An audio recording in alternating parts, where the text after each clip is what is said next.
get that. Oh boy. So we've covered so much in these Wednesdays over the past, 4 or 5 years almost. It's almost been 5, well, 4.5 years, something like that. Um, and there's nothing new under the sun. But what I do know is that for me, the teachings don't change, but how I receive them changes because every day I'm a different person. I have different experiences. And therefore, when I look into or look at a specific teaching that I saw maybe 2 or 3 or 10 years ago, I receive it at a completely different frequency because I am ever changing and so are you. So I think that the continual study of anything is not so much about collecting more knowledge, but about viewing it all with new eyes.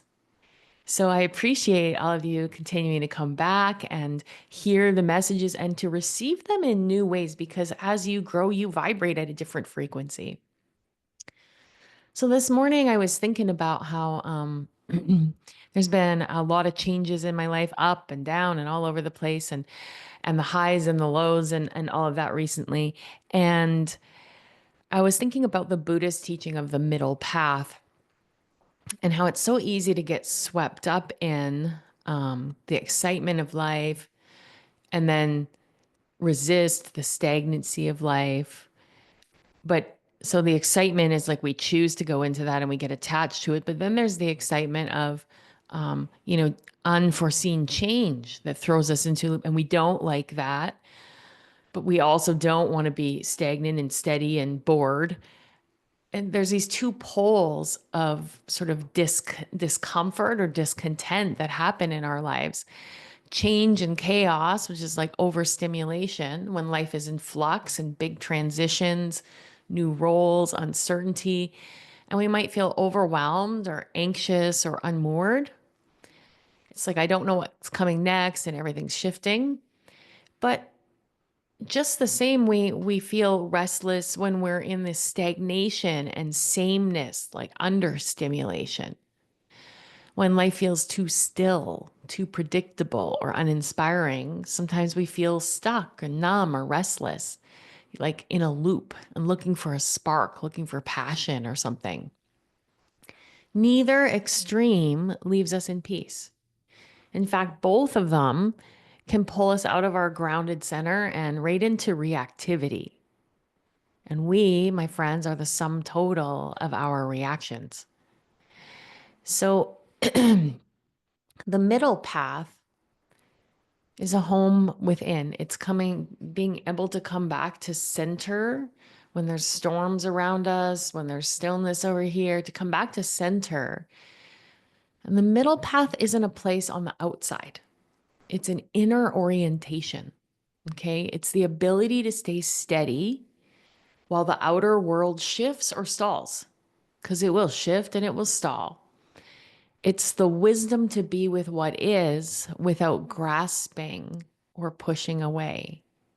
And it's less about perfect balance and more about like returning to center again and again. We will get caught up in the chaos and we will get restless in the stagnation. And to recognize that and go, oh, that's this discomfort. How do I come back to center? So I thought we would spend a little bit of time this morning looking at ways that we can come back to center and why it's important so that we become more focused, steady, and resilient to whatever's going on in the external environment. So, if we think about the pendulum, if you picture a pendulum, I have one here. So I got one right here. Look at that pendulum. So, if you picture a pendulum, you can see it swinging wildly between chaos and dullness. The more you push it in one direction, the harder it swings back. But when it's left alone, it's going to eventually find stillness in the center. Okay. When we stop resisting, we return to equilibrium. Sometimes life is dull and then we want to push to make it exciting. And sometimes life is chaotic and we resist that chaos and we want to force it back into some normalcy. But it's our resistance to what is that causes the suffering.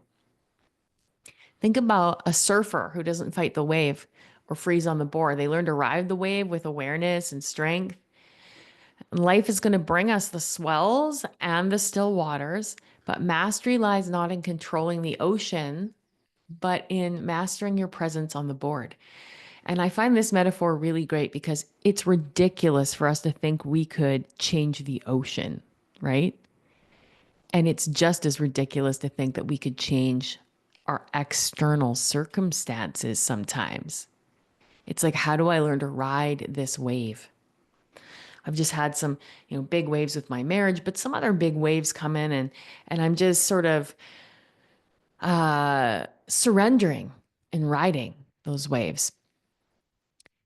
In yoga, Patanjali's Yoga Sutras, Patanjali says, Stira Sukham Asanam. And that means with steadiness and ease, find alignment. Stira Sukham Asanam teaches us that our practice in life should be both steady and easeful, not rigid, not limp, but alive and responsive. It's like standing in the middle of the teeter-totter, just alive and responsive. So, what happens when we get too far into the chaos and we're resistant? Think about a time when you were, the rug got pulled out from underneath you. Maybe that time is happening right now in your life. I know for some of you on the call, it's a real thing.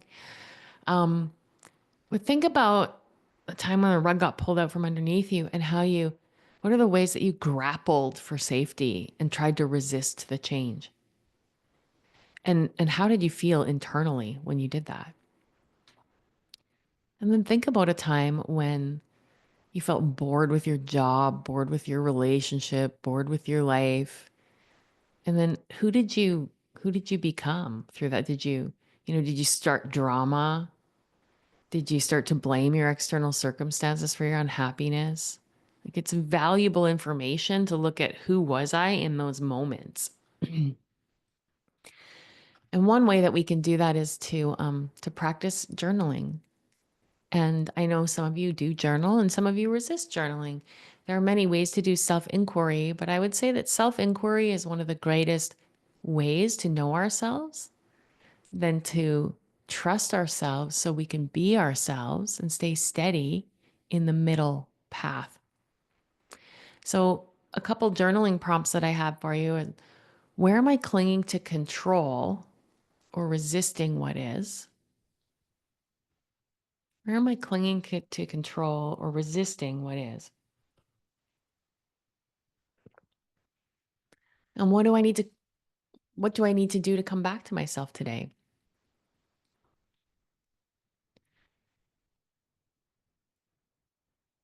The other prompt that I have is like, what am I believing right now? And is it true? And when I look at what am I believing right now? And is it true?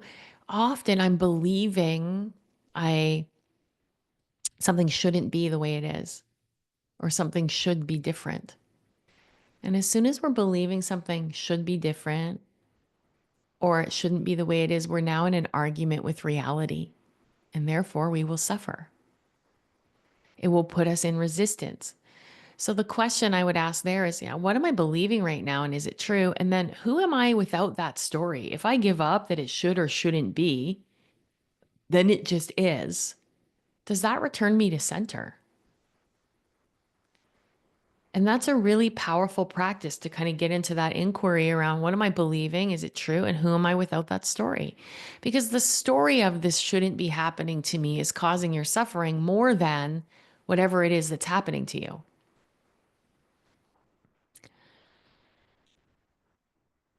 Movement like yoga, like Tai Chi, mindful movement, moves energy to restore flow. If we are stagnant in our bodies, we store up pent up energy, right? We store energy that can get stuck, can turn toxic.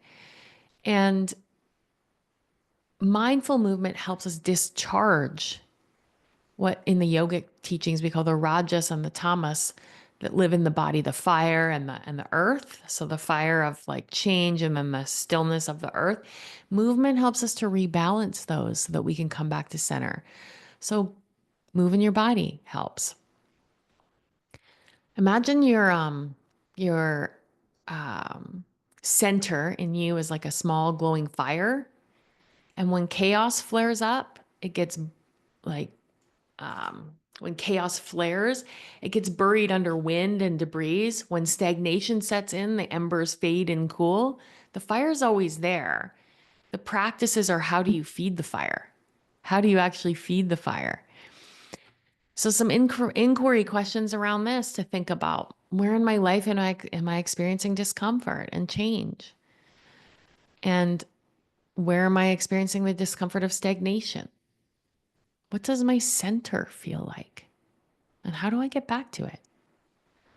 What practices help me hold the extremes without becoming them? So being aware of them without becoming them. In Buddhism, the famous story of Siddhartha is that he was meant to be king. He left the kingdom to become an ascetic, so to give up everything in life and live in the forest with his teacher Kundanya. And he went into the forest for many years and studied and practiced asceticism and begged for food with a bowl and had nothing but a loincloth. And eventually he realized this was not the way to enlightenment, to deprive yourself of everything. So then the story goes that he went into the city and he lived a lavish, extravagant life. And he ate too much and drank too much and bought too many things and had so many friends. And he had all the indulgences and there was a lot of chaos. And he realized that that was also not the life. And he was distraught. It was not the way.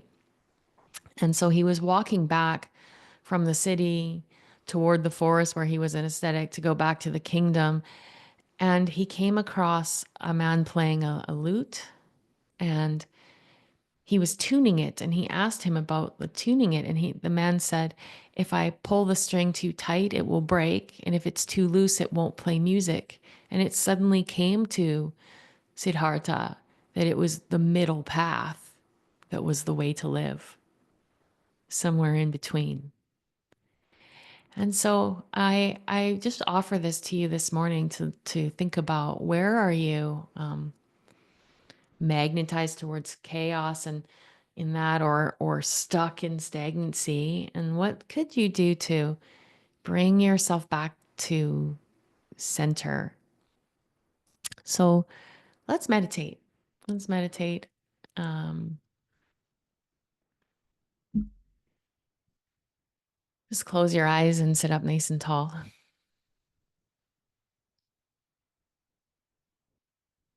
And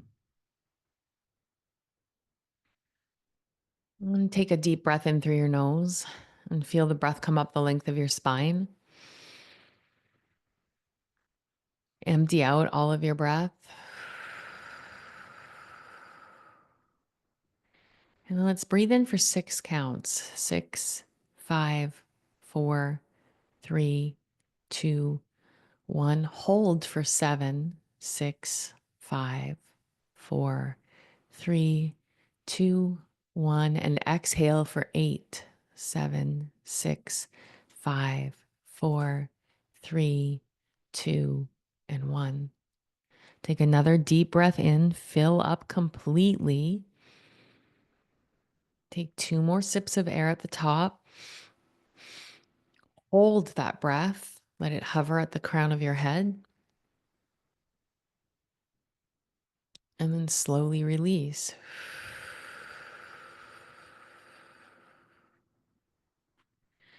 And let your breath return to a steady rhythm.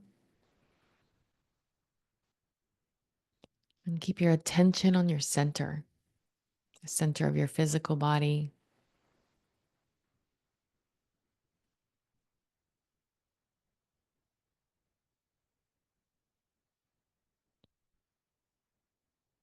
And now bring your attention to the right side of your body, your right foot, your right shin and calf, your right knee, your right thigh, your right hip, the right side of your torso, your right arm, your right hand, the right side of your neck, the right side of your face, and the whole right side of your body.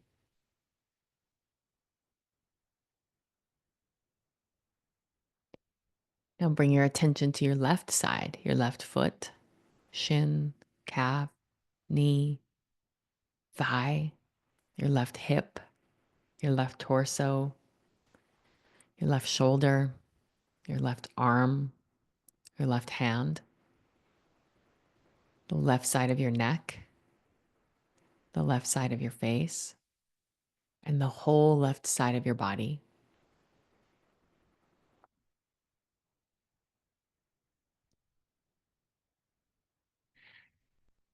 And now, slightly differently, notice the back side of your body from your heels, the back of your thighs, your calves, your buttocks, your back, the back of your head.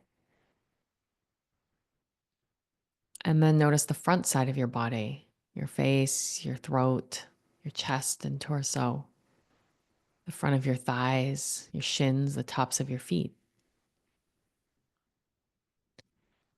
Now, physically pull your awareness to the center of your body, the very center, maybe around your heart, solar plexus.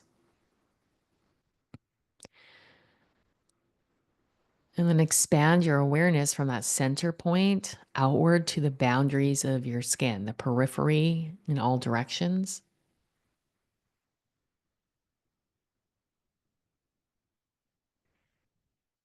And out there on the periphery, experience what that feels like. Then pull yourself back into center. Come home to center. Like you're resting at the center of your heart, the warmth, the glow, the light of truth. And again, shift your awareness from the center outward to your skin, maybe even beyond your skin, outward into the room. Notice what changes in your experience. And then call all of your energy back home to center.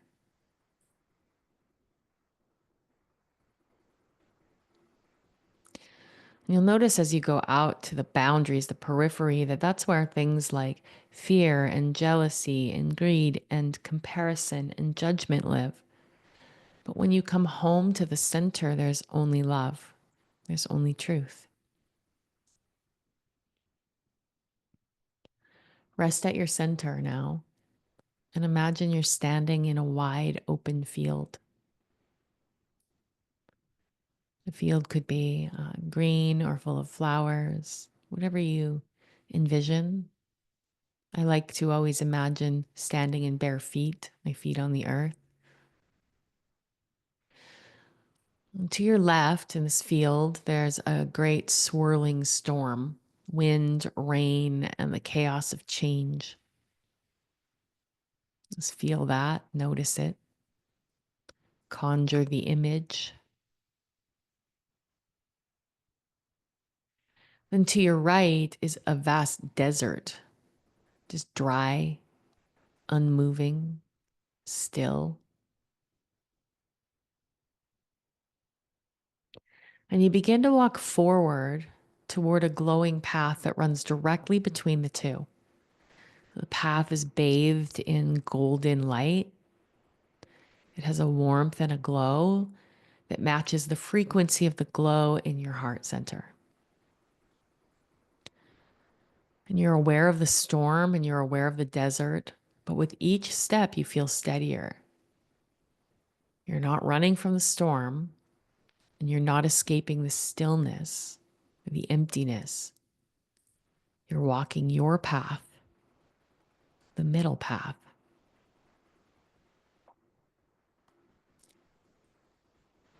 Now, as you walk, golden light begins to rise from the earth and gather in your belly, heart and your mind.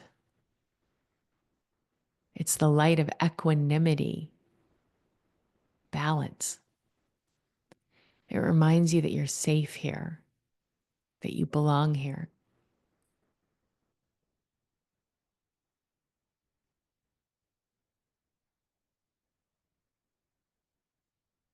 You pause and sit on the earth, absorbing this light.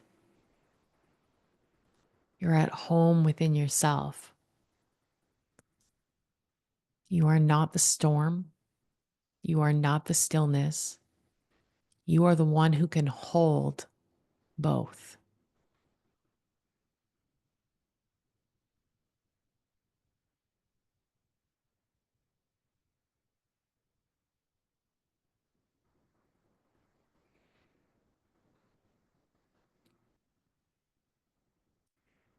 Repeat internally, I return to the center within me. I am grounded.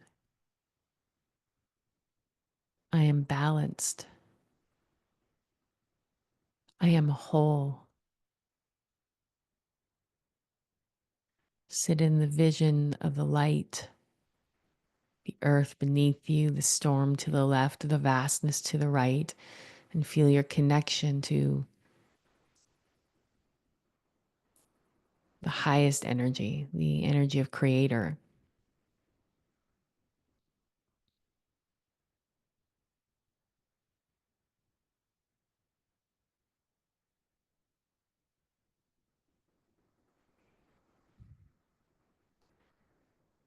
Now, very slowly bring your attention back to your heart center and feel the glow and the warmth of home, coming home to self. And know that you can always come back to this space at any time, any moment when you feel thrown off your path or pulled towards the storm or the desert. And let that image dissolve and come back to your body once again.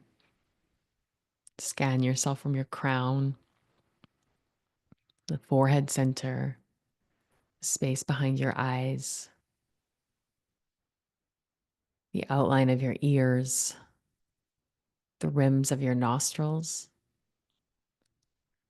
your upper teeth, your lower teeth, your throat, your shoulders, arms, hands, the center of your chest, in the middle of your back, the center of your belly, your tailbone, your sits bones, your thighs, calves, and finally your feet grounded.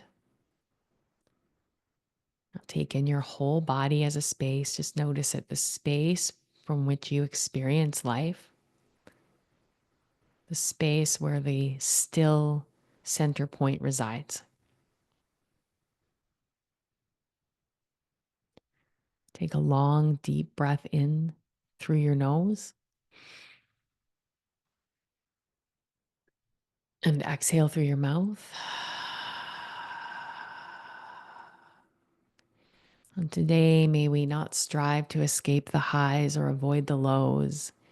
Instead, may we build a home in our hearts, a place we can return to again and again, a place of gentle awareness, a place of peace. The middle path is not a compromise. It's where wisdom lives. Let your eyes flutter open.